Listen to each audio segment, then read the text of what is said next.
and welcome to this sixth webinar on what is phenomenology, although this time, of course, it's called What is a Lived Experience? And for those of you who haven't been before, I'm not sure if that's anyone, actually. Who hasn't been? Yeah, Danielle, yeah.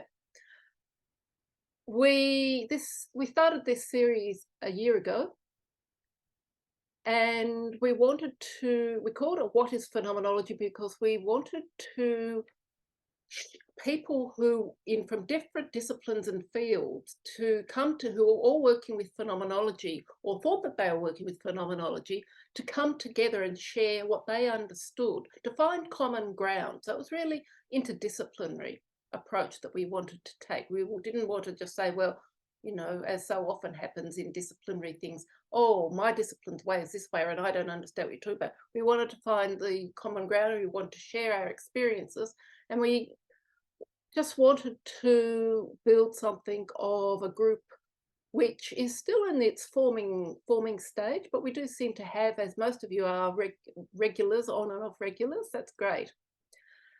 But we've just had, as you know, a little break. Our last one was in May, and we decided in this one and the next one, which is in a month's time, we wanted to do a bit more of a deep dive into what comes before those 4 steps. So I'm going to bring up some slides shortly. Oh, here comes our Indian guest. Just wait till she... So what was I saying? We wanted to go a little bit, as Henry Bortoff might say, back upstream to look at what is it to experience? What do we mean by the term lived experience? Or what is it to experience? Is it different in phenomenology to as in a general term, which I think, you know, most people know that it isn't. It is slightly different, but also to look at this step of how one actually experiences. Hi, Rowena. Lovely to see you, see you. Hello. Sorry, I'm a bit late. It's okay. So what we're going to do is I have a presentation which is going to take about 15 minutes or 20 minutes to unpack some of these questions, and then I have an exercise that will take about 10 minutes, which we're going to do. We might need a slight break after that, I'm not sure, and then we'll have some discussion. Then Jude, as he's now calling himself, is going to lead us through an exercise as well. And the 2 exercises we're going to look at are both based on, or both relate to, sorry, I won't preempt you, Jude, about this, on Arthur Zajonc's cognitive breathing exercise. Now, I think everybody would have got the reading. I hope you had some time to have a glance at it, particularly those 3 pages, which he actually talks about cognitive breathing. And you might think, oh, but this is actually a meditation. This is about meditation. And in fact, it is from a book, Arthur Zajonc's book called, I hope I get this right the right way around. Is it Meditation as Contemplative Inquiry, isn't it? Yeah, it is. That's right. And Arthur Zajonc, I've chosen that exercise partly because a number of our presenters over the past year have referenced him.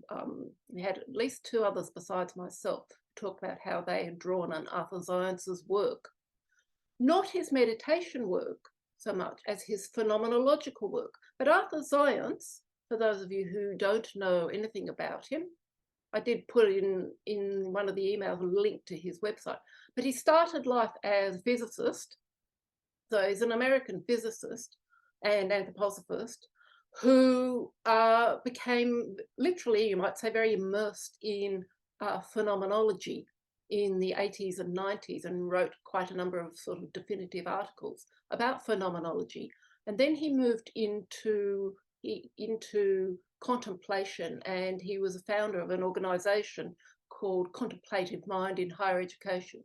So he's very much was looking at how to bring contemplative practice into higher education environments. However, when you look at his work, knowing that he is both a phenomenologist and a physicist in his background, you can see how he developed his approach to meditation out of his phenomenological work. And I used it, as I said, a number of us used his work in our own phenomenological research. And I know for one, I found it a very useful way of that initial developing a phenomenological attitude, or developing the capacity to experience things in such a way that we are then able to inquire into what is the phenomenon behind the experience. So I'm going to now start some slides and unpack that a bit more.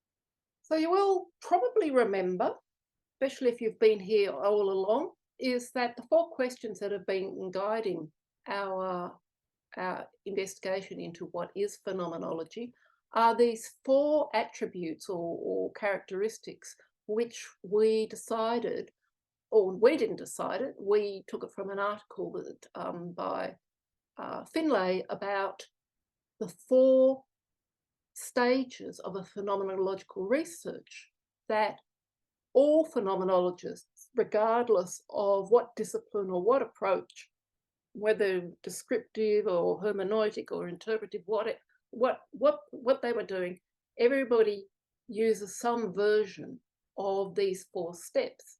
And as I said a minute ago,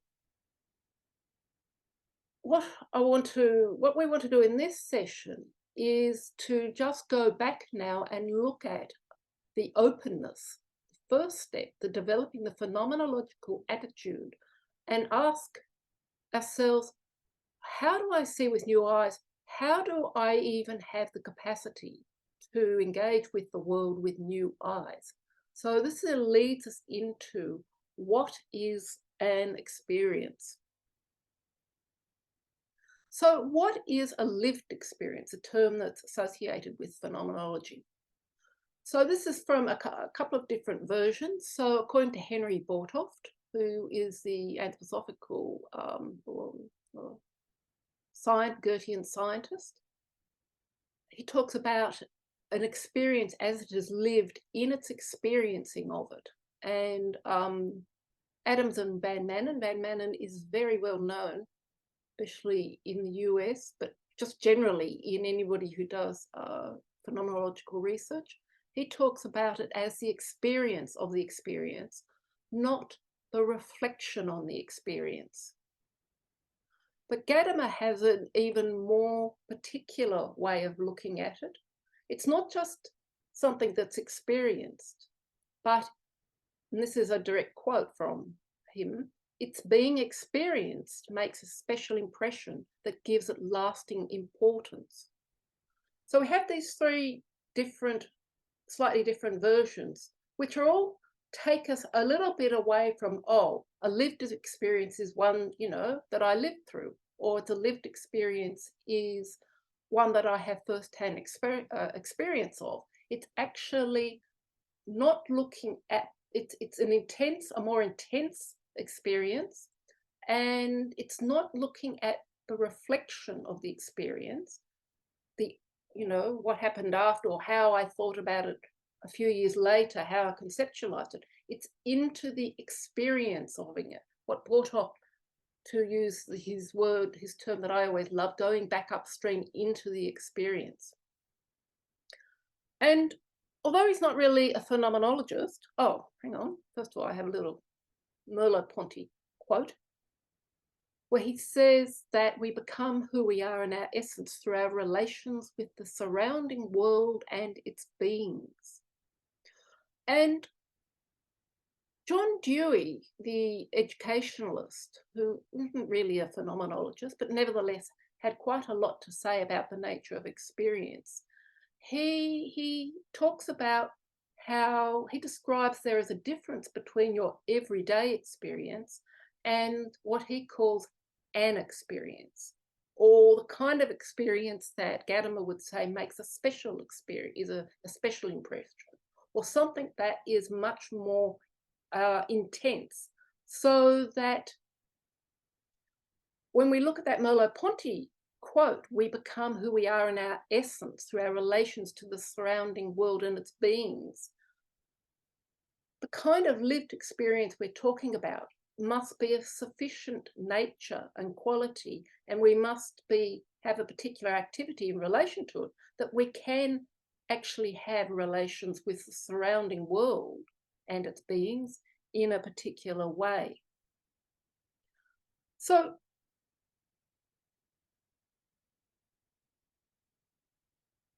Dewey, in his book, Art as an Experience, he talks about how he distinguishes, as I said, between the everyday taken for granted experiences and having an experience.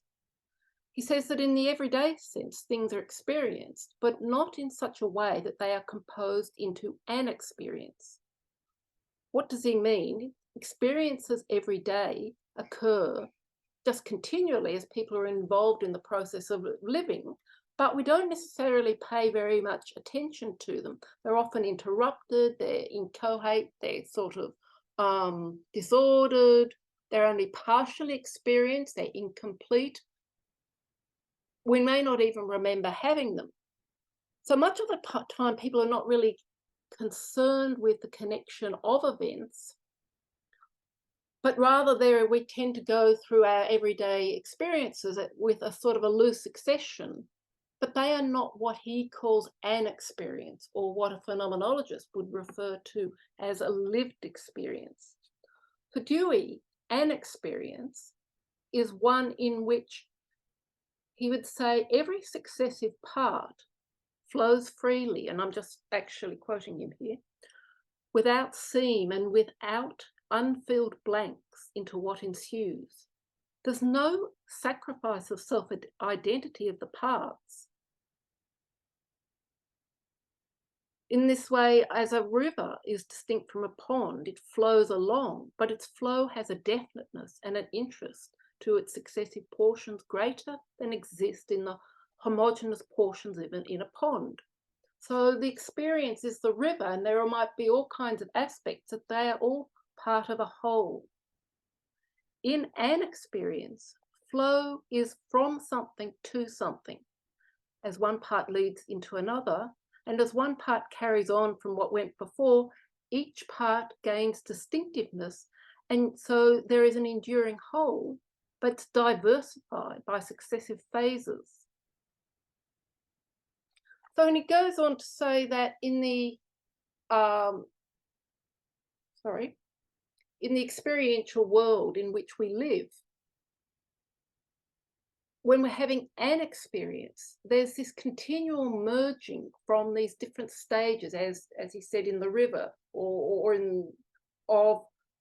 there's a continuous merging of these successive aspects of the experience, but there's no holes or breaks or dead centers as there can be in an everyday experience. Although there are pauses, places of rest, they punctuate and define the quality of the movement.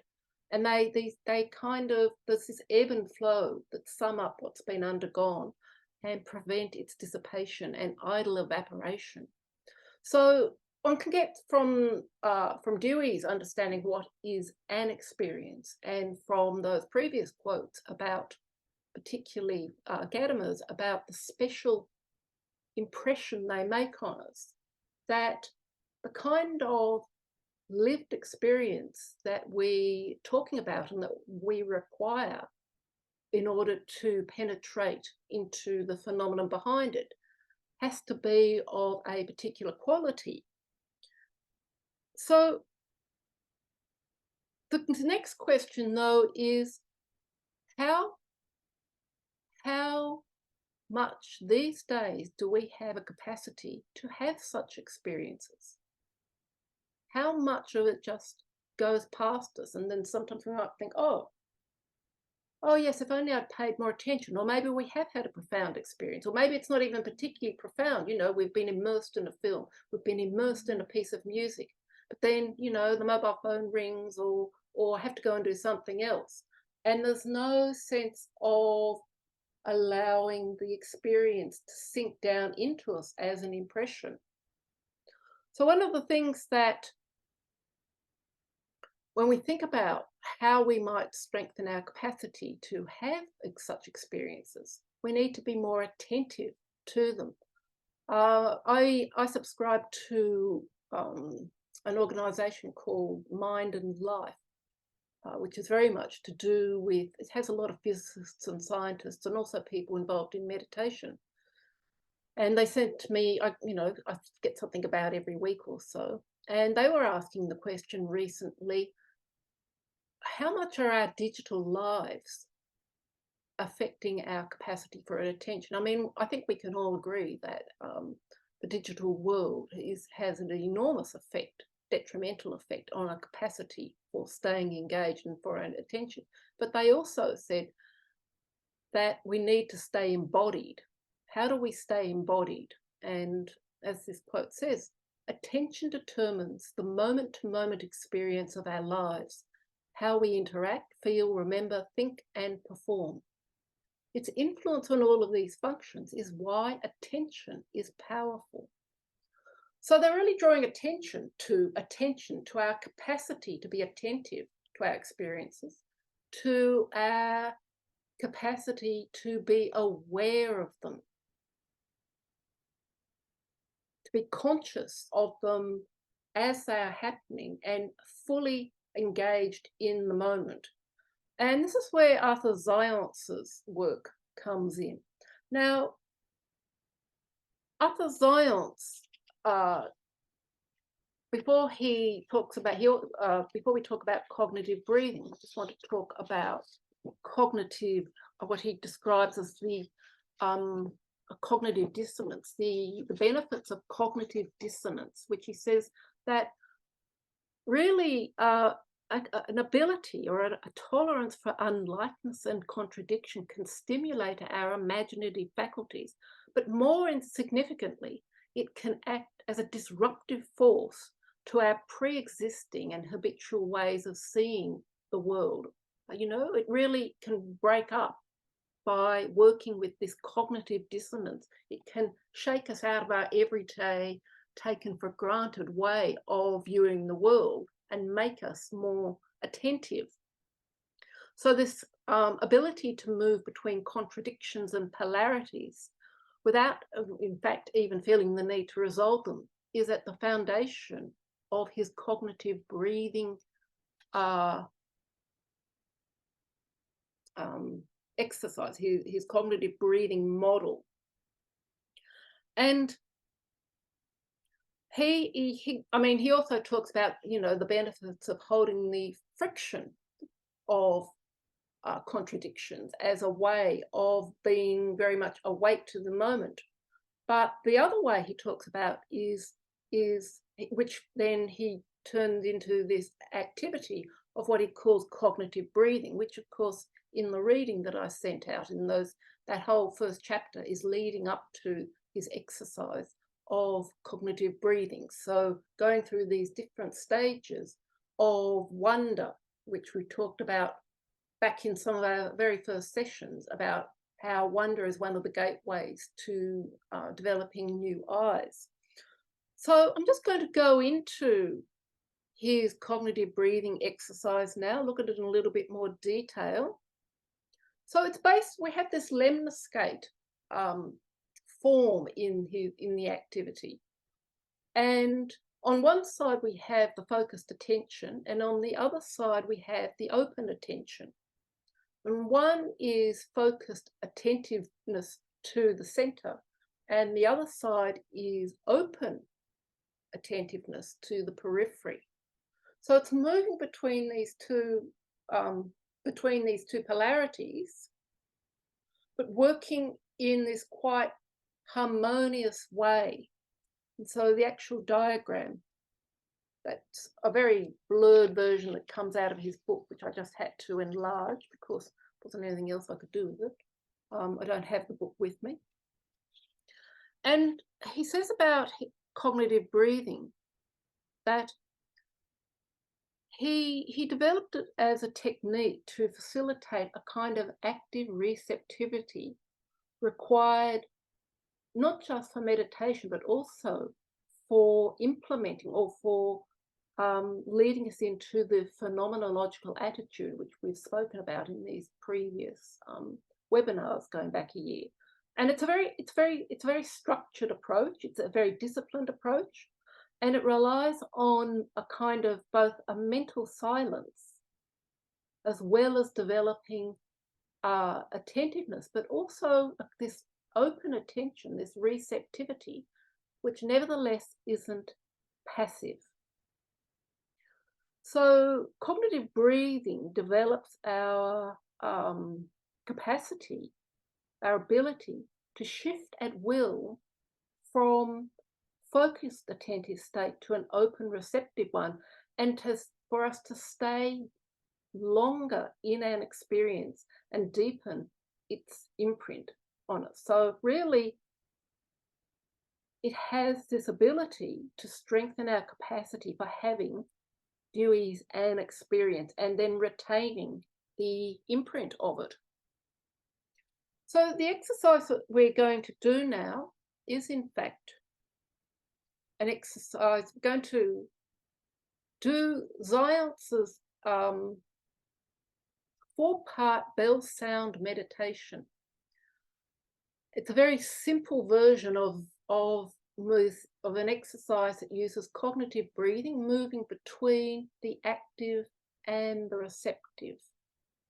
And what I hope this is going to work, is that we're actually going to listen to it.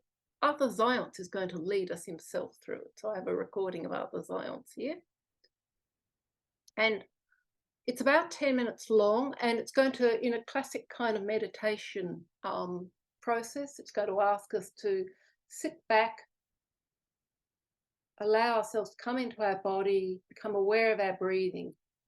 And that goes on for a few minutes. And only then does he move us into a guide through the meditation.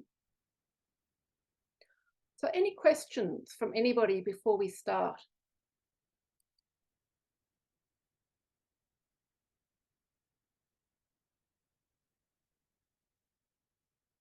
Nope.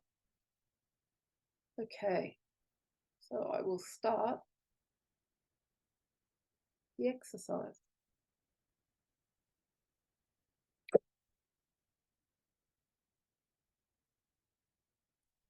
I call this the 4-part bell exercise.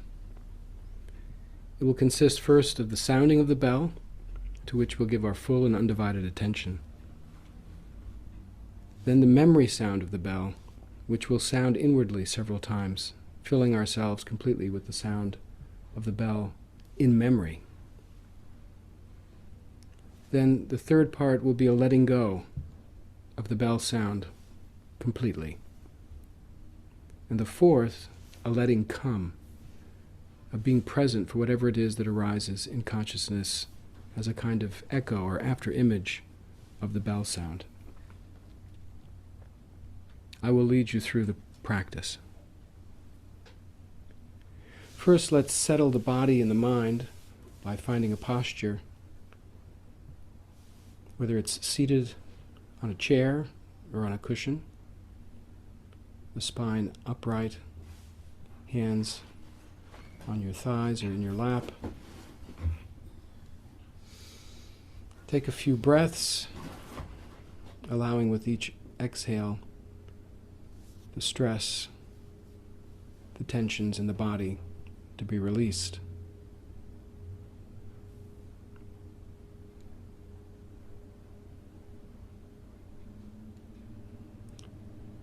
You may find it helpful to follow the breath, the in-breath and the out-breath. Or you may wish to speak a word such as peace, inwardly, quietly, to yourself.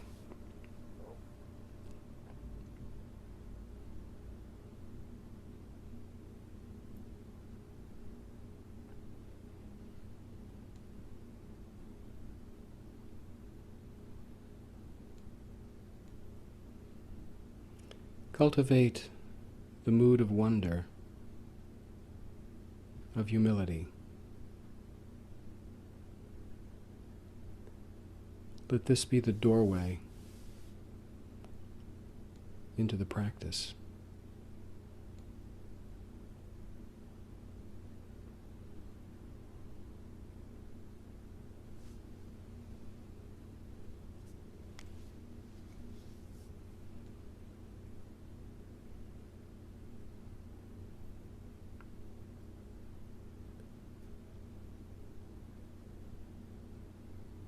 Attend now to the bell sound with full attention 3 times.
As the bell goes quiet, sound it again in memory. Hear its onset, its tone, its reverberation, and its fading away.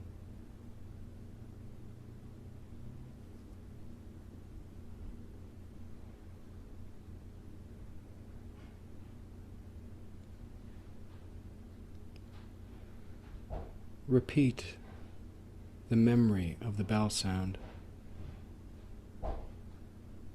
so that you are quite filled inwardly with the sound of the bell.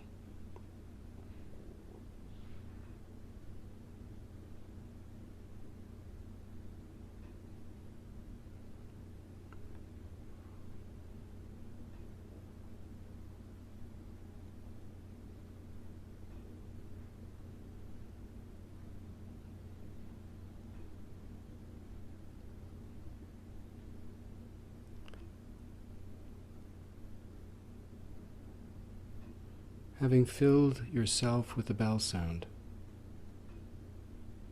now let it go completely. Invert your attention, open it wide. Be receptive.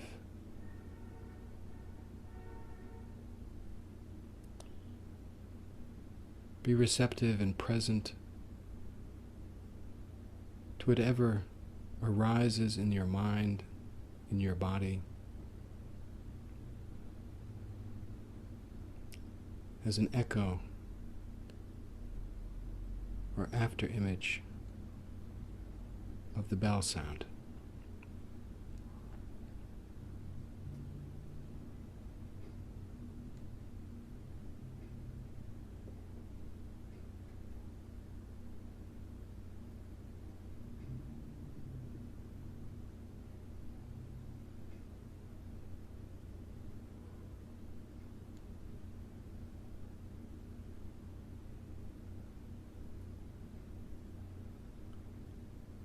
Be present in a way that can welcome all things.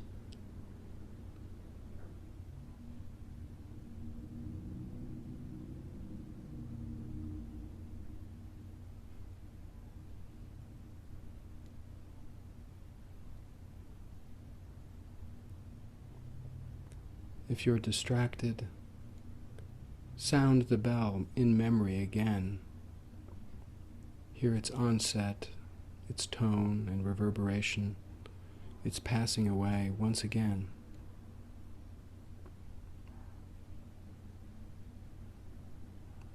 Hear the sound inwardly. Bring your full attention back to the sound in memory.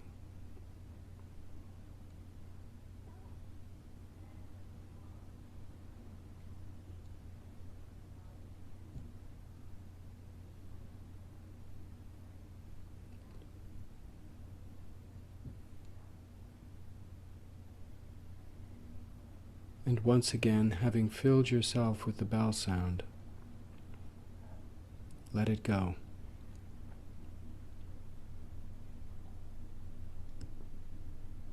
Without seeking, without expecting, be present, open, aware.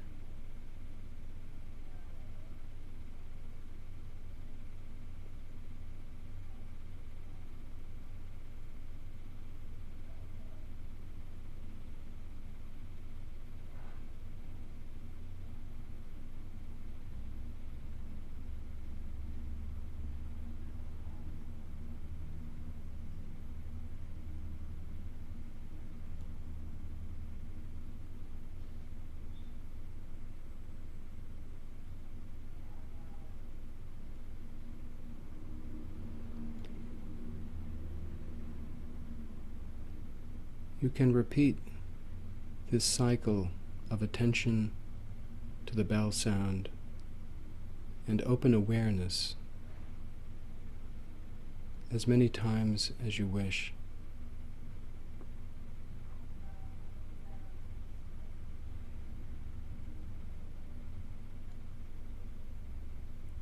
But we will close the practice with an inner gesture of gratitude.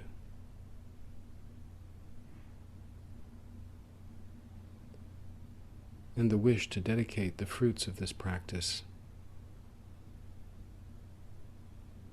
to everyone, to all beings.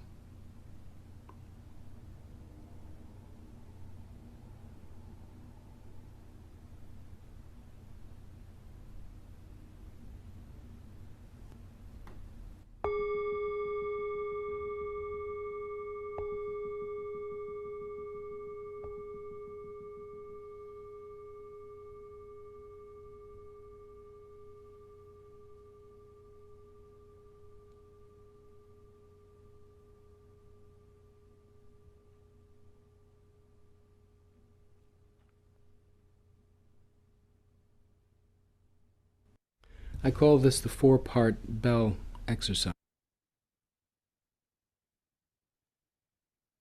Sorry, I'm just trying to move on with the slides.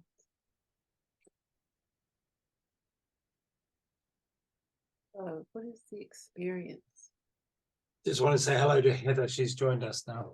Oh, right. Okay.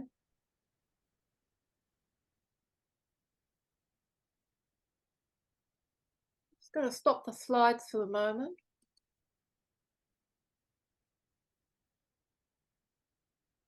Yeah. So you can see that was actually quite a brief exercise, which he really just outlines the listening, that the outer experience, and then the recalling it inwardly, and then the letting go, and then the recalling it inwardly, and then the letting go. And then, you know, one can do this constantly. And then, yeah. So anybody want to share any thoughts or experiences just from that very brief exercise?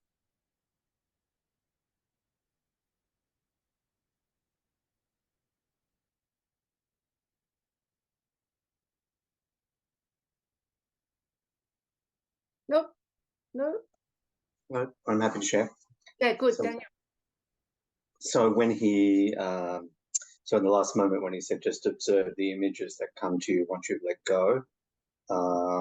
So two very quick, distinct pictures of places I've been to with bells. One was in Russia, one was in Germany, and then a third picture came of when I'd actually been through a Buddhist opening ceremony for an office that I was in. So that would have used a similar kind of bell. It was very interesting how that memory I found was activated with visual imagery. Mm-hmm.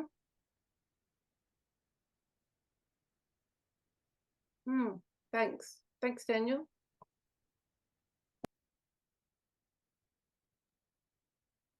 I'll say something. I found it to go back to it and come forward again and go back. I found that quite interesting. That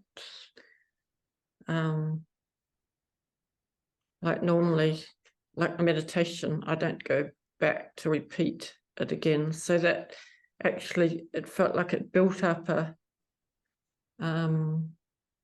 more of a depth to the experience. Yeah. And this is part of the purpose of it. Yeah.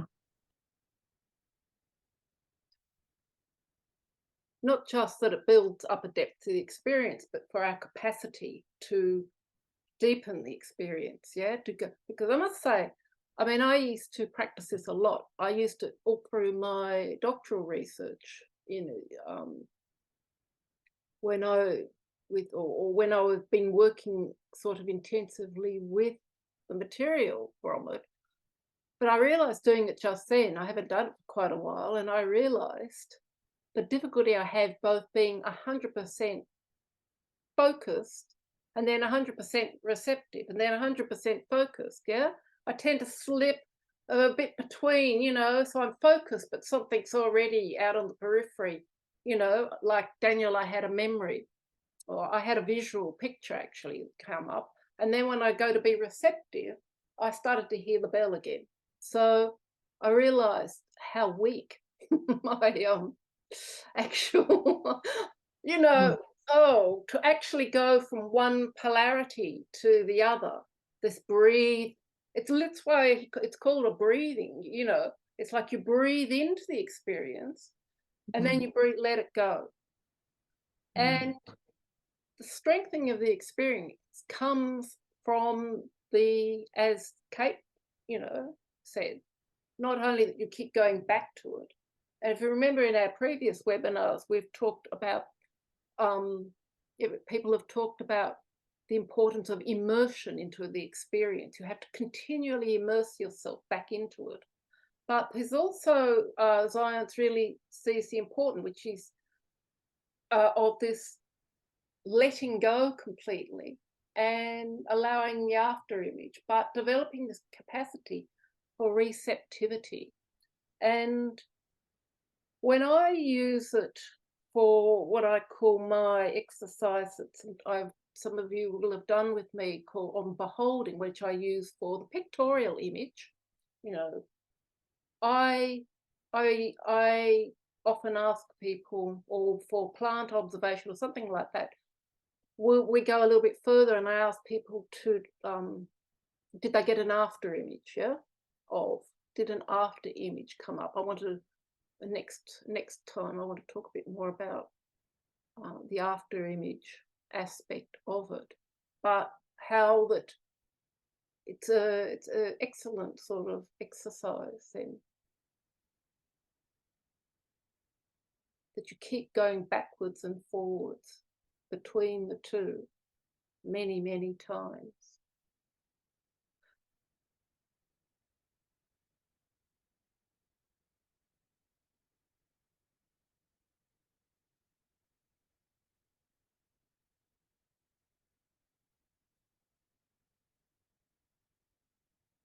Heather seems to have disappeared. Oh no, here she is, back in the waiting room. Here she is.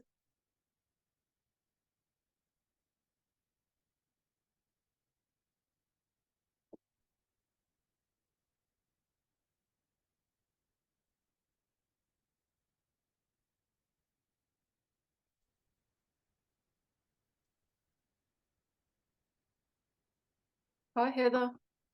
Hi. Oh, thank you. Sorry, my speakers weren't working. Okay, so I don't know where you came in, Heather, because I had my eyes closed. But we were just doing Arthur Zajonc's cognitive breathing exercise. Mhm. And I don't know if you had the opportunity to read the article Yep. out. Yeah.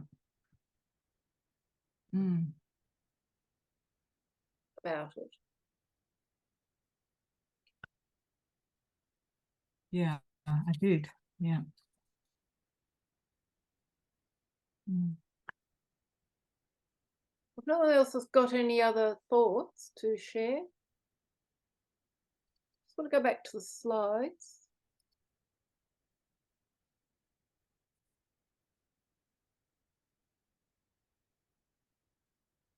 Mhm. Of course, this is the actual, this is the diagram that I think is in the excerpt that we sent out. And of course, as it says, it's laid out very much for meditation. Mhm. But we can also see in it steps that have been outlined in various presentations in our previous webinars. I mean, he's called it humility. Here is the gateway. He called it humility, but I noticed in the actual bell exercise, he said, open yourself with wonder. And it's one of these things of the first stepping stone into developing a phenomenological attitude, is capacity to put aside one's everyday way of looking at the world and experience that literally, in wonder. One opens, it's that, I open myself to the world in order that one can receive something from the world. And then this birth of the silent self, the necessity of inner silence in order to really have a deep experience, an intense experience, that you actually have to be silent inwardly. We've all got this mental chatter that goes on and on and on. Well, probably quite a lot of the time. That have to learn to still that. And then it goes into the exercise. And then afterwards there's this integration into ourself and that closing off. And of course, the closing off, anyone who's familiar with meditative practices will know it's always very important to close off. If you've been working with opening yourself, it's the same in therapy.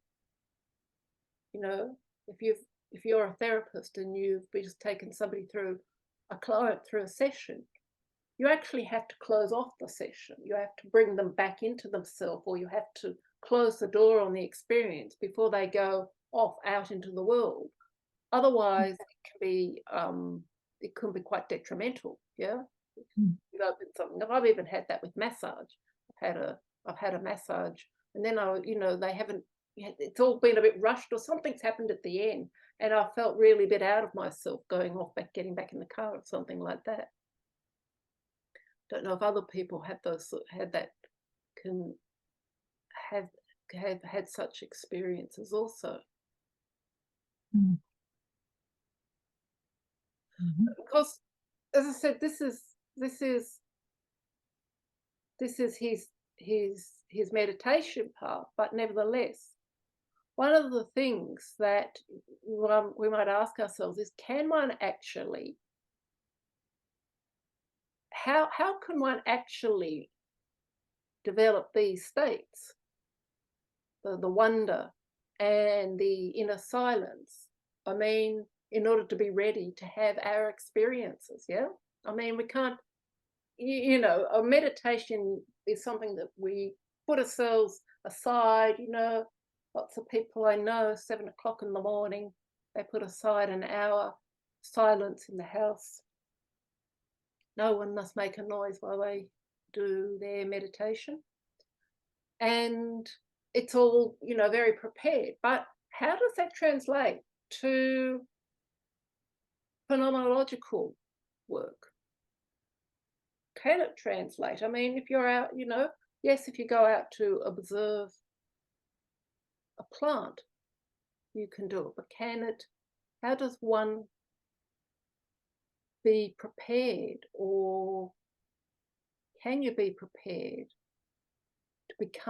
to always have the capacity for deeper experiences?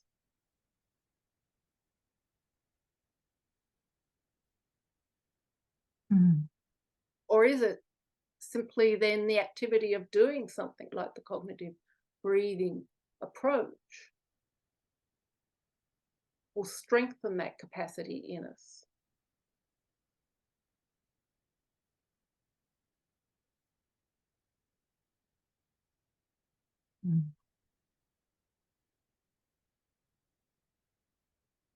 So, discussion. I think we had that bit. That was Kate and and Daniel's contributions.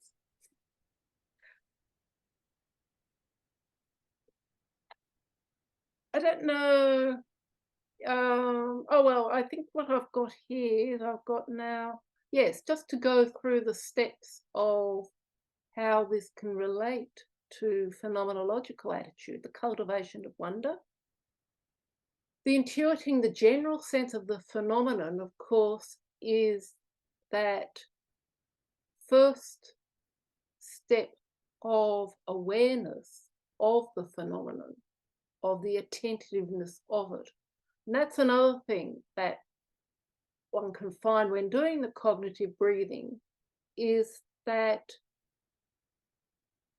works particularly well with, I find, with the observation of plants, is that you observe the plant, you know, you have the plant in front of you, you close your eyes and bring the image into your mind's eye, and you may only have a general sense of the phenomenon. And then by going back, and then you let it go.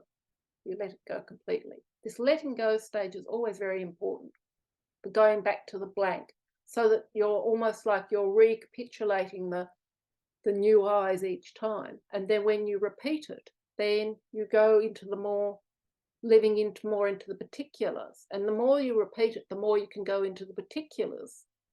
This constant re-immersion into the particulars by moving back to between the attentiveness and then the letting go, the attentiveness and the letting go. And then, as it says, you start to, between these two stages, and this is something then that comes up, Zajonc talks about. He's not the only one who talks about it. Simone Weil, all kinds of different people will then talk about when you're moving them between these two polarities, it starts to open up a space between where these new insights and intuitions can arise. So as it says here, in the crossing point, it says where there's a brief pause even, can you catch yourself in the act and respond?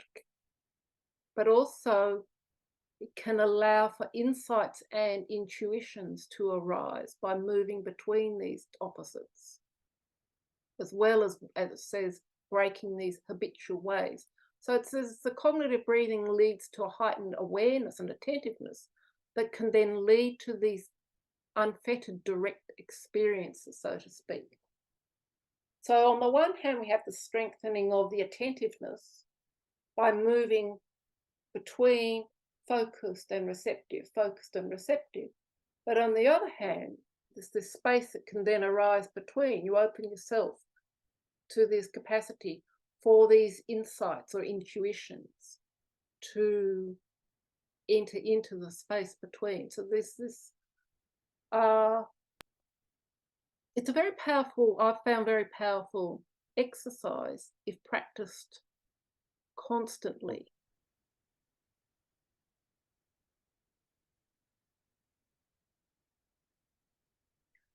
So just to leaving you with that before we go on to Jude's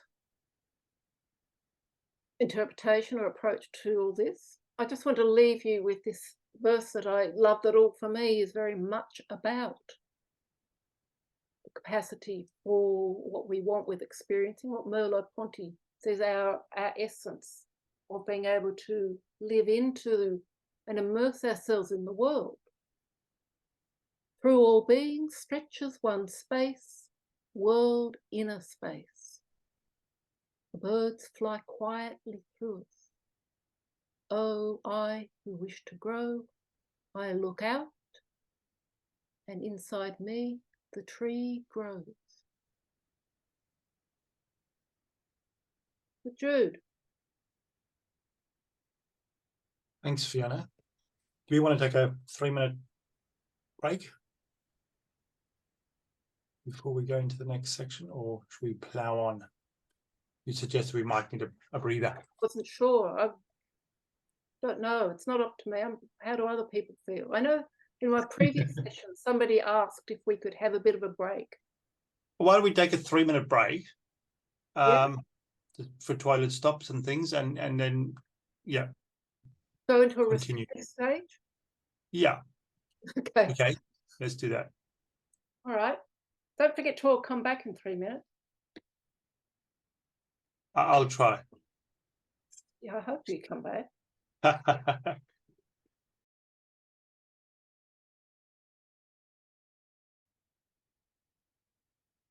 Okay. Thank you, Fiona. Right, so in this part, I'd like to, for the rest of the evening, I just want to add, out of the last contribution that Fiona so beautifully presented, 4 thoughts that came to me to extend our understanding of what was there. So I'll add those 4. Then I want to take us through an exercise twice, which I will explain when we get there.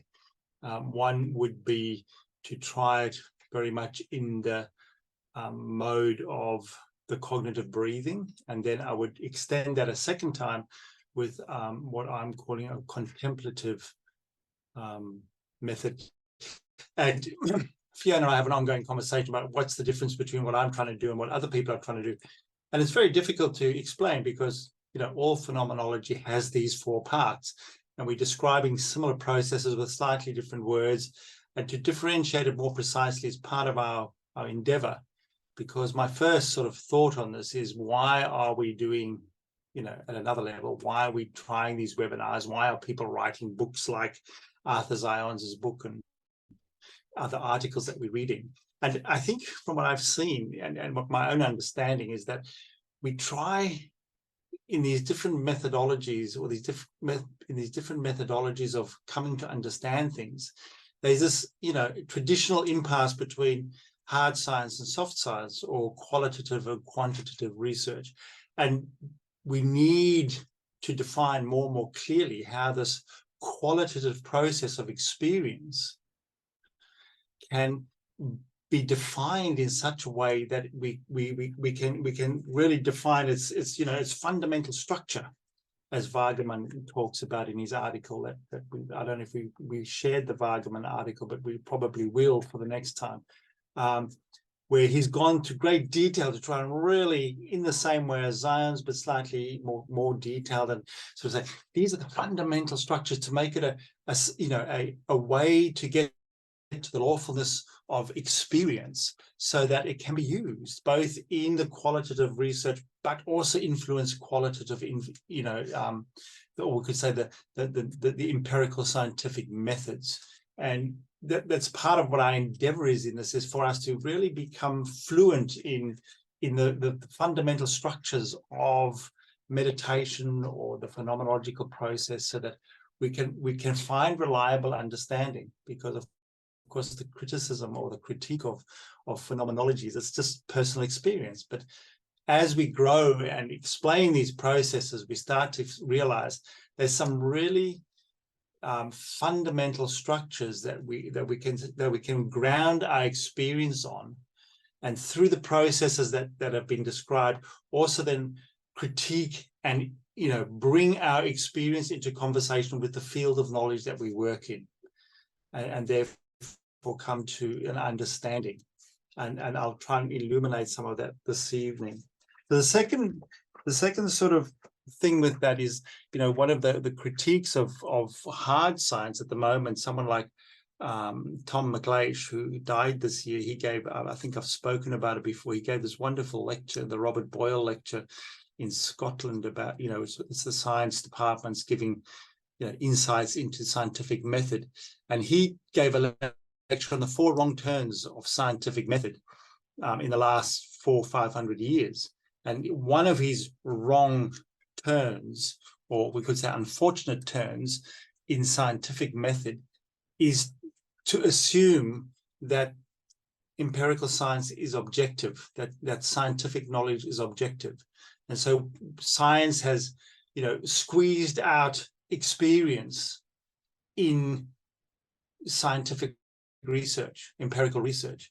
And there's this big voice returning, Arthur Zion's being one of them, who is a physicist, and saying, no, we need meditative experience to bring depth to our understanding. So, we can start to grow more confident in standing upon these things, that science isn't just an objective experience. It's more about how do I, again, integrate language, what I have experienced, so that people in my field of knowledge can critique it, but also can come to learn to critique my experience in relationship to their own experience.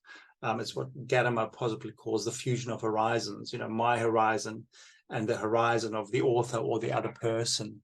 Do we find a method where these horizons can come to inform each other? Very simplistic interpretation of that. So then I wanted to also extend a little bit, or bring another not extend, but just another aspect of Dewey's understanding of an experience in his art as experience, as Fiona's already quoted from. I'll just try to bring 2 sentences. So an experience, she calls it, is incoherent, but things are experienced, but not in such a way that they are composed into an experience. So experiencing is merely being present when something happens. In contrast, an experience has unity and continuity inherent in its structure. An experience results from an intentional action where, quote, the material experience runs its course to fulfillment. I participate in experiment as an example in a science class, and then reflect on what I observed. Whereas experiencing simply ceases, an experience is marked by consummation. In other words, it comes to a fulfillment, an experience. And I find that quite a helpful differentiation. Experiences, Fiona already explained it very well, where, we just have these gaps and that, but an experience tends to have a consummation in what resounds with me in a lasting way. I thought that was, for me, has been a useful sentence in that, no different to what Fiona already said, but a useful extension, or a useful another from that same work. Just saying that. And then the third thing that I wanted to bring is this thing of cognitive breathing. I think it's already been expressed. I think Kate and Fiona expressed this. It's so helpful to have permission to breathe while I'm meditating in my thinking. To be able to say, I've just got to focus on this thing, and if I can't focus for more than 2 minutes, my meditation has failed.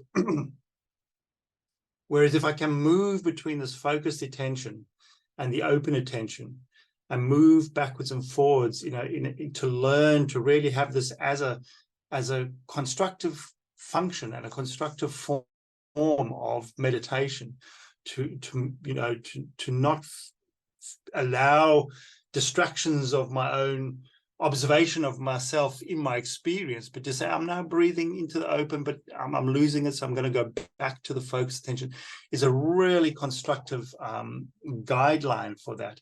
But I'd like to also just then bring a fourth part to that, which is where Wagemann talks about this.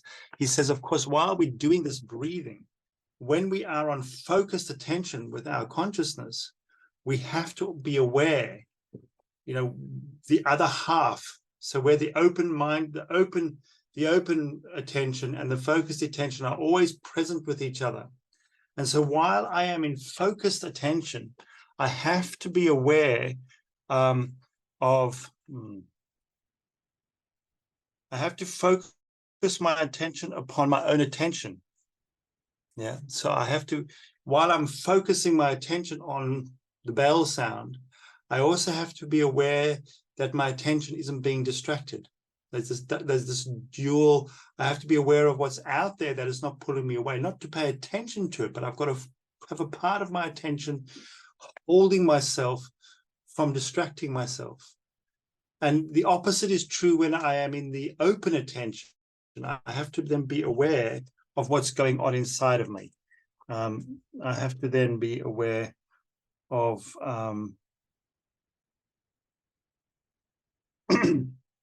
I can't read this in the dark.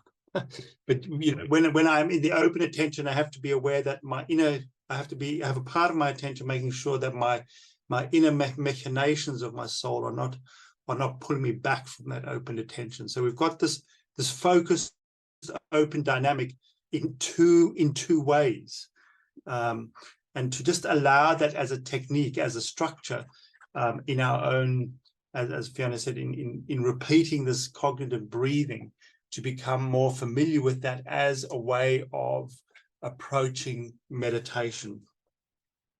So those were the sort of four just little things that I have found useful in preparing for this, to add to what's already been said. So now I'm going to take us through, as you know, my discipline is moving from biblical scholarship into theology. So biblical scholarship is, you know, the basis for theology, or we could say theology is the knowledge that is built on how we've read and understood and interpreted the sacred texts of scripture. These days, it's not just biblical. It's much more. It's also Gnostic texts and, you know, any sacred text that can inform us. But how do we move? How do we actually experience what's in the text, and then come to an understanding that we can bring into conversation with the theological discourse? Is part of what I'm trying to develop. And of course, I'm going to use a text. Some people in this group have been part of another group that I'm working on regularly at the moment. And I'm going to use the text of the marriage feast at Cana, because I'm busy quite intensely working with that with myself. And so it's quite familiar to me. I'm going to put it up on screen. I'm going to put a particular translation from Kalmir Bittleston, who's translated it into a very poetic form. And we're going to read the text just as the actual, it's only 11 verses long, so it's not a huge text. Some people may be familiar with it, some people may not be familiar with it as a text. But what I'm going to ask you to do while I'm reading it is just to, like the bell, listen to the text and try to create an imagination of the narrative, like create pictures for yourself of what the narrative is telling you. See the characters, the dialogue, and then when I've finished that, I will ask you to do that step that Arthur Zajonc in the cognitive breathing has done, is to actually, you know, let the text reverberate in yourself, and then I'll give an indication where you can go into the open attention and see what emerges, and then we will come back and maybe share about that. And then after that, I'll go through another similar process where I think Steiner has asked us to work with it in a slightly different way in the beginning of the experience. So what Fiona was saying is, if we go upstream to what do we need to do before the experience, is what I'm calling contemplation at this point. out of Steiner's definition of contemplation. So that's enough explanation. I'm going to share my screen if I can. Where is it?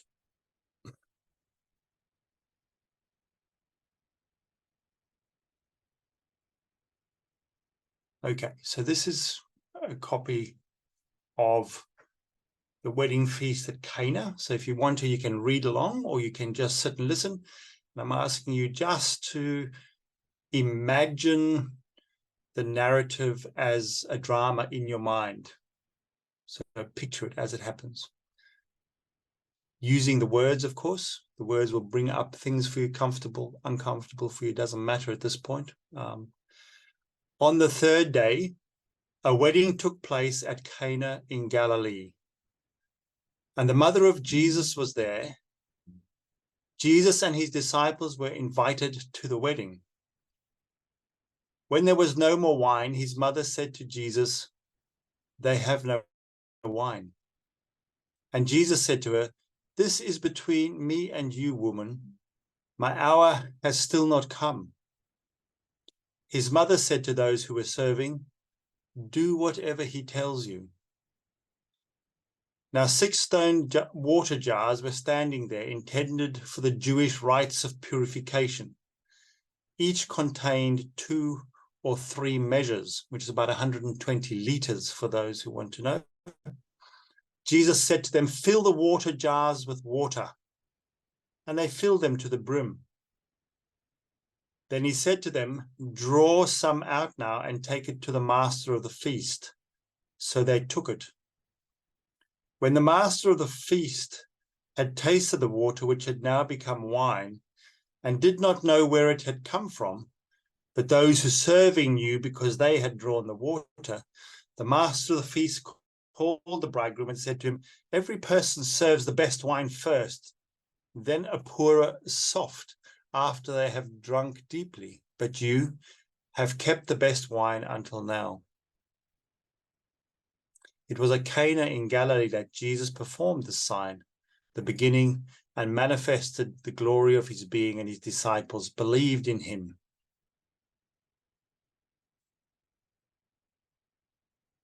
So now I'm just going to ask you to do that step and go into the focused attention.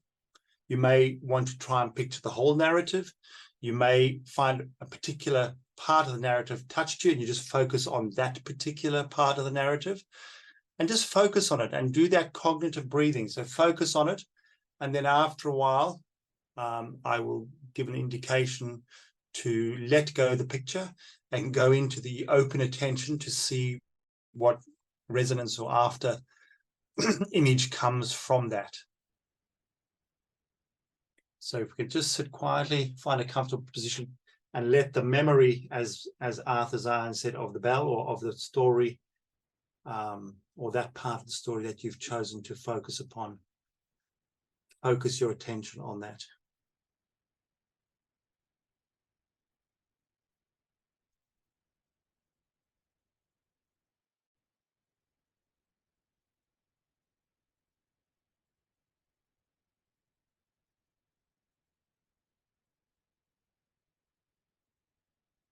Let it be, let it be a dramatic narrative in your mind's eye.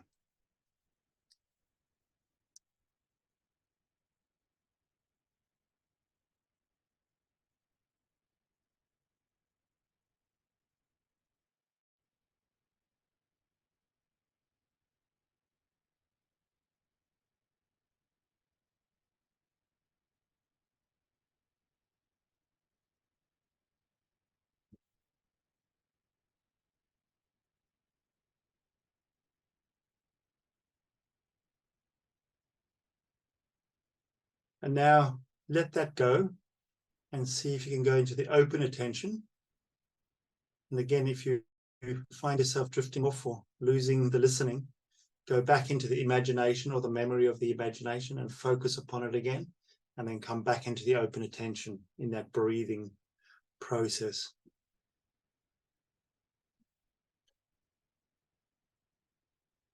See what comes to you as an after image or as a resonance from having focused upon that part of the narrative.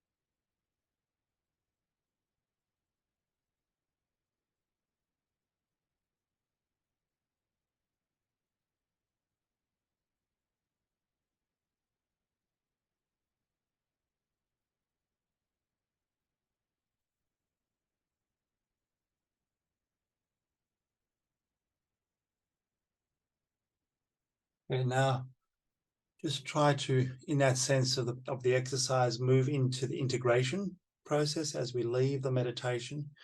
Find it something, or one of the pictures, or whatever understanding has arisen for you in this very small moment of approaching the text, to hold it fast so that we can maybe go into a sharing with each other.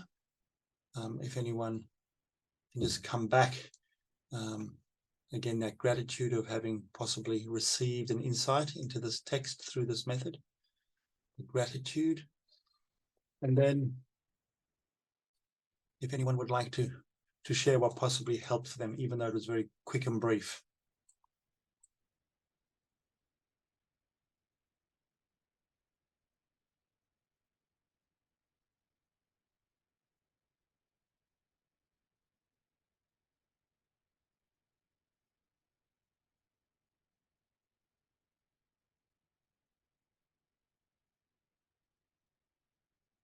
This is the step where we go from, we've been using the narrative, the text, as the phenomenon upon which we are dwelling.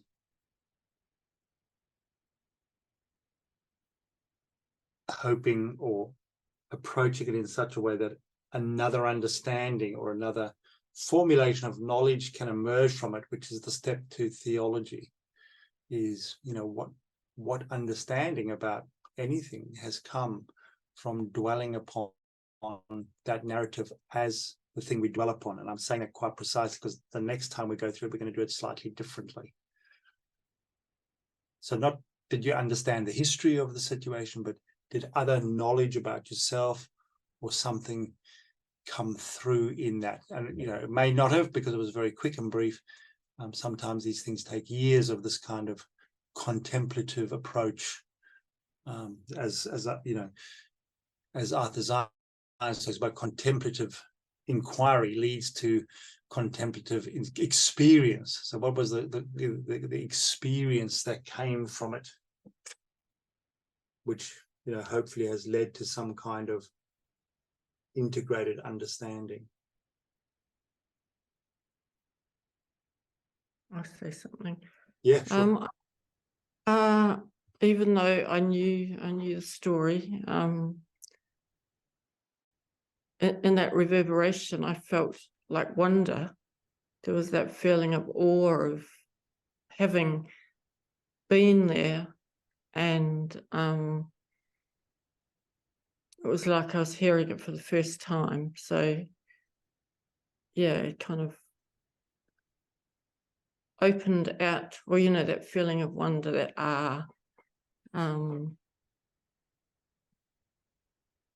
yeah, whereas like when you started reading it out, it's like, oh, I know this, Exactly, yeah. Yeah. Did there any kind of other understanding of the text emerge in the after image? Anything new of the text besides approaching it afresh? I'm very interested in sort of like miracle. So yeah, I was interested that you would pick that. Curious, yeah. But no insight, no, probably not. Okay.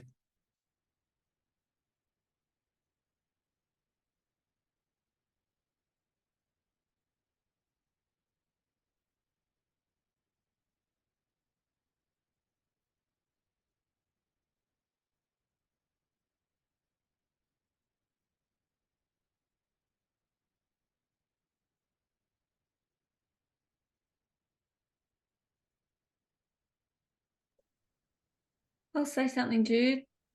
Yeah. So I sort of had a few, just probably three things really that happened. And it was that the interaction between Christ and his mother, Jesus and his mother, and where it sort of felt like at first he was resistant to doing this, and then she says to the servants, "Oh, let him, or just do whatever he tells you." And when I sort of contemplating about that, it felt like there's some interaction between them that's not in the text, but there's something that passes between them where there's an understanding, and Jesus accepts and agrees to do what his mother is wanting of him, and the love of his mother, and in a way doing it for, I don't know, but for just the love of his mother. And then the other thing was the who was it, the host who gets the wine first. And I felt very strongly his having that wine and looking at Jesus, and the fact that it wasn't just any old wine that he created. It was actually the most beautiful wine. It was better than the other wine. And what arose for me was the generosity of Jesus in creating this really beautiful wine for the wedding. That's what came to me. And then strangely enough, when you're saying then the openness and I, having focused openness, I had the gesture of being sort of actual gratitude, or being open physically like that, and a sense that of the gratitude that the host and all the guests might have felt. So I guess I had a sort of a dramatic feeling of being in that situation. Yeah. Yeah, good. Thank you. Daniel, you looked like you wanted to say something before. So yeah, so I'm one of the people that Jude's been working with. So this is a text that I've been sitting with for a couple of weeks now. And so when I listened this time, a different part emerged, and a different connection emerged, because based upon this principle that every single word has some meaning in the text, every single character has some relation to the whole, then the ability to hold that in a given contemplation has to build. Contemplation has to be repeated, because we need to build up. The complexity in that scene is quite large. Yeah. Even though it's a very short text, it's quite a large scene. Yeah. If you're visualizing it. So that's what I realized. And then something new appeared that I'd seen off in the periphery, but then came to the fore. Yeah. And did any further understanding of that emerge for you in there? I mean, I know it's a very short moment. So the invitation to the part that I saw this time is Jesus and his disciples were invited to the wedding. Jesus performs the miracle at the request of his mother, but it ends that the disciples created the imaginative understandings of we are disciples of Jesus. We would need to see this picture in its entirety through our power of imagination to believe. Yeah. So that was the new connection that arose from me. Good. Thank you. Okay, I'm going to take us through that again, but with a little bit of focus. And those contributions have been really helpful because they already indicate what I think Steiner's trying to do with contemplation. So in my reading of Zajonc, he's using the contemplative life, which is we can contemplate things, like, in this way. But the way I see Steiner using contemplation, and this comes specifically out of knowledge of the higher worlds, also specifically out of how he works with the Rose Cross meditation, is he asks us to go through, 2 phases of the Rose Cross meditation, which is the first part is you build, you enter into pictures like the green plant and the dead wood and the blood, and you get all these imaginations that you find out there. And then you put them together, or while you're doing that, you develop feelings, specific feelings of bliss and of hope. And then you put it together as a symbol. And then when you then hold, or you put your focused attention on the symbol, at the same time, you warm that symbol with feeling. And that's where meditation begins. So the focused attention part, in my understanding, is we need to use the narrative, the text. We need to make it into a symbol and not just receive it as the phenomenon in itself. So can we transform the text through a contemplation where we can build an imagination out of the text, but add specific feelings? Some Lynn sort of already brought most of those feelings to the fore out of her experience, which is wonderful. So I'm going to just put that up again and pick out a particular part, which Lynn was talking about. It's a part that I think is very useful to focus in on. If I can find it again. Before you do that, it is 8 o'clock. Did we not say we were going to 8:15? I thought it was announced to go to 8:15. Oh, have I misread the time on things? I'm just letting you know it's 8 o'clock. Oh, okay, thank you. Yes, this And one. the thing is, are you going to leave the text up this time? I can. Yes, I will do. Yeah, I would prefer. Yep.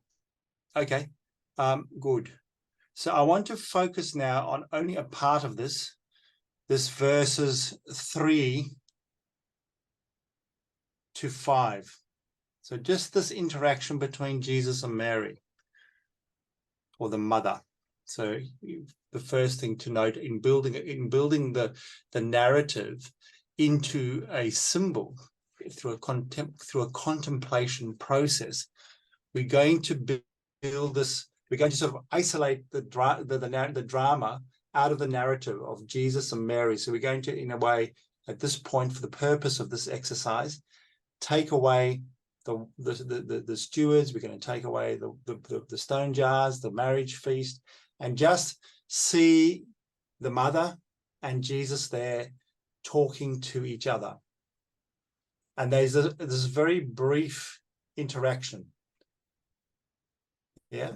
His mother said to Jesus, "They have no wine." And Jesus said to her, "This is between me and you, woman. My hour has still not come." And his mother said to those who were serving, "Do whatever he tells you." So we see in the context of the miracle of the first sign that this is the core of this, the source of what happens. So that's the first thing we see. Maybe create a picture of Mary or the mother and Jesus standing close to each other. In the background, maybe blurred, the marriage feast and the sort of the social awkwardness of the wine running out. But here we have this very focused moment. And what feeling might Mary have towards Jesus when she comes to him? Why does she act with such clarity? They have no wine. Is one of the feelings there trust, love? So what can we bring specific feelings of the trust of Mary towards, or of the mother towards Jesus. And then Jesus actually turning to her and saying, this is between me and you, woman. My hour has still not come. What's he calling on? What's happening in him to be able to acknowledge the relationship between him and his mother as the source of this transformation that's about to happen? This is between me and you. So it's a particular translation that Kalmia Bittelsson has put in there. This is between me and you, woman. My hour has still not come. I need to still work together. So what is working in Jesus as a feeling? It's the love to his mother as well. So this feeling of love, but also then possibly that I don't want to do this feeling that was mentioned. But then his mother again, basically with sovereignty, a certain sense of aloofness, a certain feeling of sovereignty, a certain clarity of knowing, just says, do what he says, do what he tells you. And in a way you could say she walks away. She leaves the scene. There's just this absolute sense of stillness in Mary. There's this clarity, this trust, but also the one who calls, can call forth the action.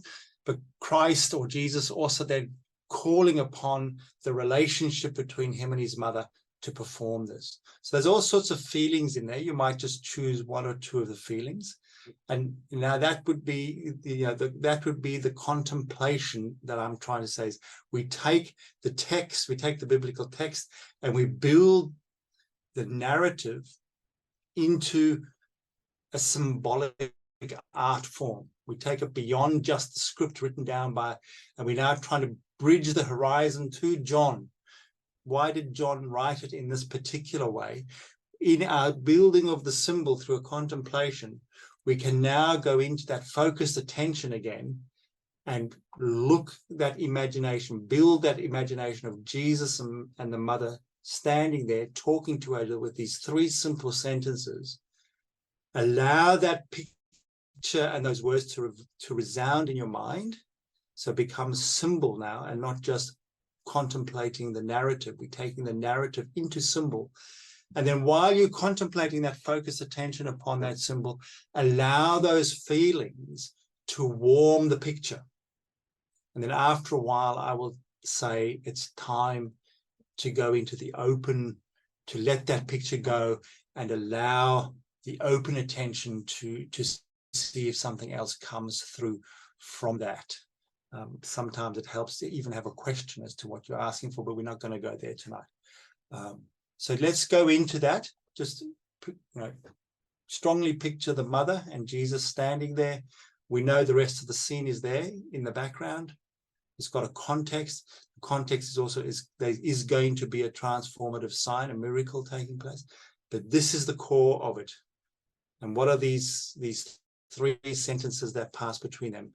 Allow that picture to, play the narrative to play out symbolically, and then allow those feelings of trust, love, reticence to warm that picture for a while. See how long you can hold that for.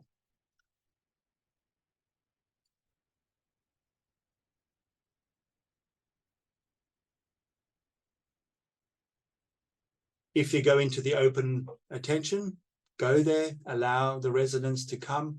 And if you lose that, go back into the symbol and allow the feelings to keep warming it. So use that cognitive breathing as a facility, as a form, as a structure to help you deepen that experience.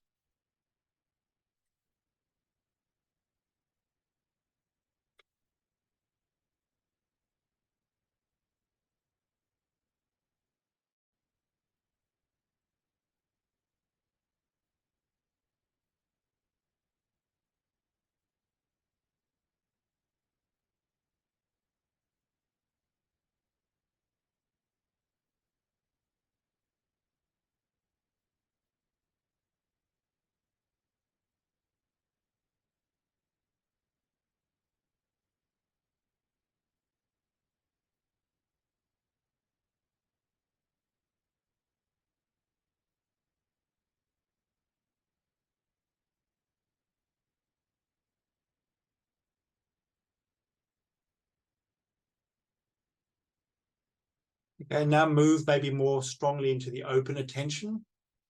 And just see if an after image of that symbol allows something to reveal itself to you. Some new understanding of miracle, or some new shouldn't insinuate what you're going to experience.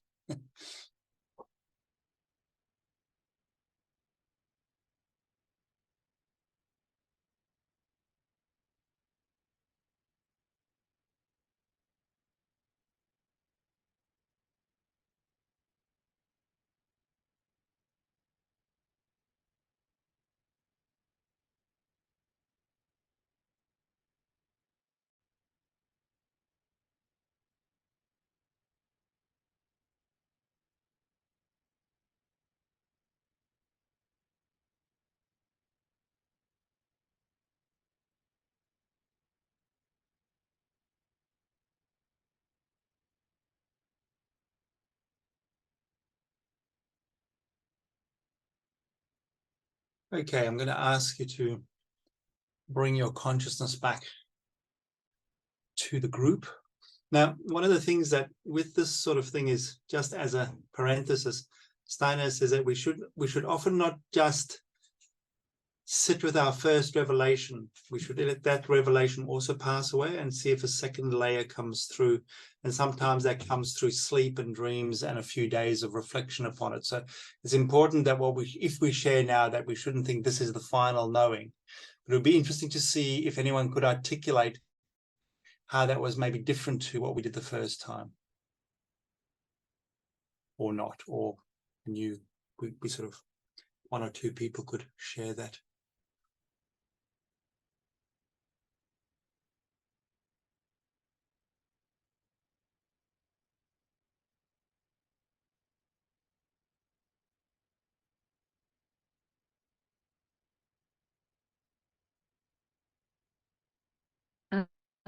I'll go, Jude. Thanks. So what I saw was that a bit sort of more magnification, I suppose, of that, the moment between when Jesus says, my time has not yet come, and the mother Mary says, do whatever he asks. And I saw a silent interaction between Jesus and Mary, and that Jesus put his head down and Mary sort of touched his head, and it was like, I don't know, it was like, and then there was a feeling of the connection of when the angel Gabriel came to Mary to to say that she was going to give birth to Jesus, so that this miracle of Jesus was somehow connected with this miracle of Jesus doing miracles. It was there was a stream of something of miracles, I suppose, if you will, a stream of miracles coming from that to this moment. Absolutely.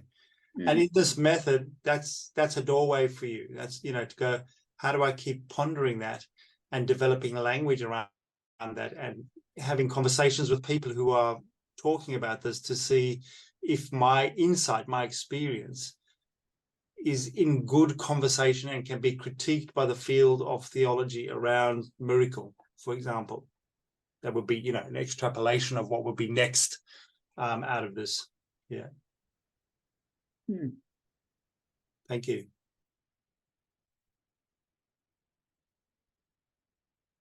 Maybe one more we'd have time for, otherwise we need to wrap it up. Or not.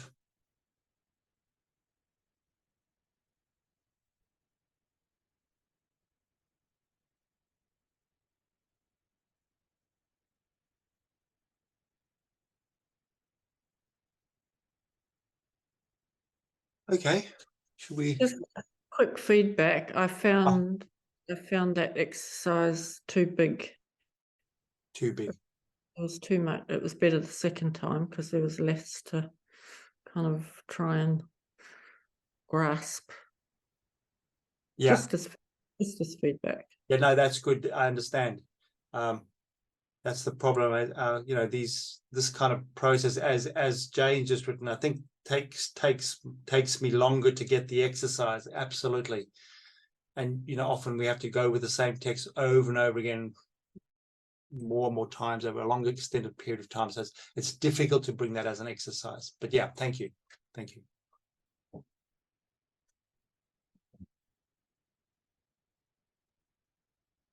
I have to share. I hope you don't mind, Jude. No, it's fine. Problem I had with the whole exercise, and that is that I've seen the movie. Yeah. Because I've seen the film. The scenes have been given to you. Yeah. Yeah. I actually, you know, it's like, this is one of the problems that Aristotle says, the problem of knowledge. It takes away. Well, you this know, is the bracketing we need to do, is get the movies. Yeah, you actually, But being a visual person, it is impossible for me to get rid of. Yeah, absolutely. That image, which actually is one of the things that I want to look at in the next time, is how one gets rid of after images and the problem of holding on to after images. Exactly. I must say, though, I was with Kate, that I thought that was a big exercise for a short amount of time. Yeah, probably for people like Daniel who've already been working with it, it was different, but yeah. Fiona, can I just add one thing about, you asked a question, but we didn't have any discussion in your area. So I just wrote down one thing that came to me around wonder.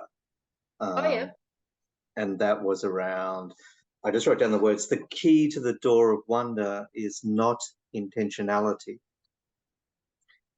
but the sense is that we need intentionality to build the capacity to truly experience. So you get this this paradox between intention. That is excellent. That's really great, Daniel, because that's quite true. Because intention, wonder, I intend to open myself to wonder. Yeah, it is a contradiction, isn't it? Yeah, and yet we need the intentionality to build the experience. So it's the capacity to experience. Yeah, the capacity to experience. And so it really is. It's to me, there's this fascination in the contradictions and the counter images, in which people in my painting group, like Kate, will know that I work. The counter image is kind of my topic, my big thing. So yeah, thank you, Daniel. Thanks for sharing that. So it is just 8:15.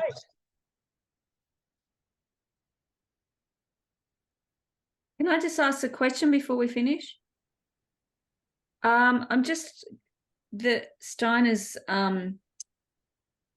Steiner says about putting them together as a symbol. Can you give an example of what that might? I have trouble with that idea. How does we put it together as a symbol, and what would be a symbol?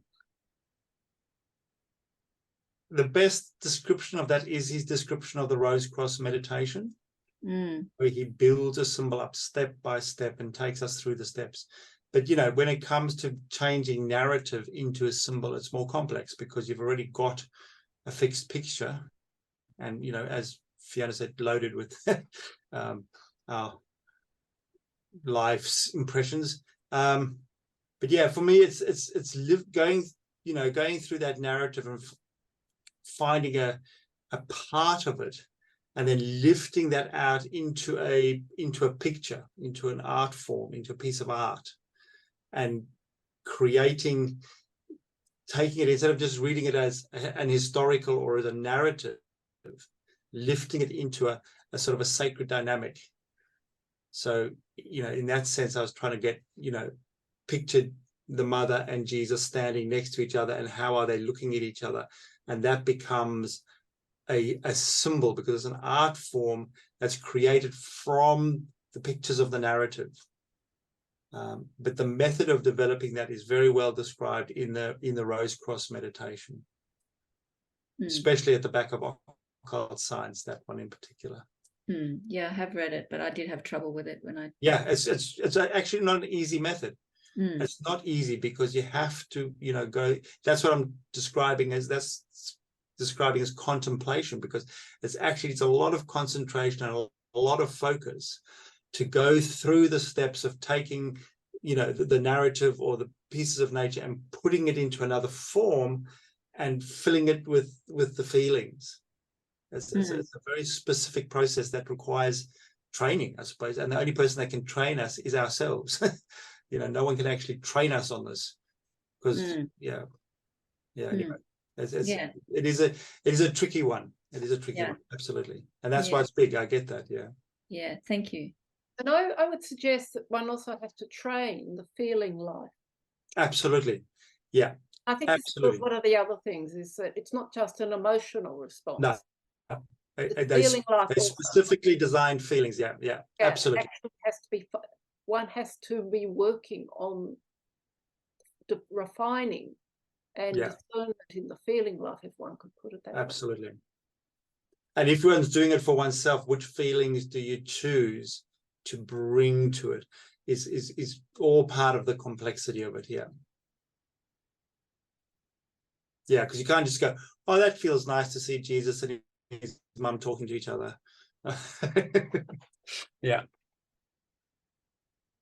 so there's a lot of stuff in there to be developed, for sure. All right, let's close. Thank you for coming along. Do you have anything that you wanted to say, Jude, to wrap up? Just, you want to put the next date up there? October 25th, or? It's the 25th, yes. October the 25th, we'll have another session, and we'll work on what, after image? Yes, and there's someone, maybe possibly two people who have presentations. Excellent. That I'd like to give. Someone who's been waiting for quite a long time, but kept having other things getting in the way. So good. Thank you, everybody, for coming along. Yeah, thank you.